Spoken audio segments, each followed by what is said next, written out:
Hi guys, today we learn about how to fix if FIFA mobile app is not working, not opening or loading problem. So let's start it. First of all, you need to open settings.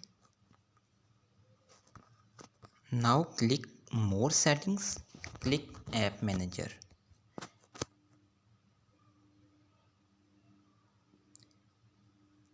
Here is the all app that is installed on my mobile. So now we open FIFA mobile.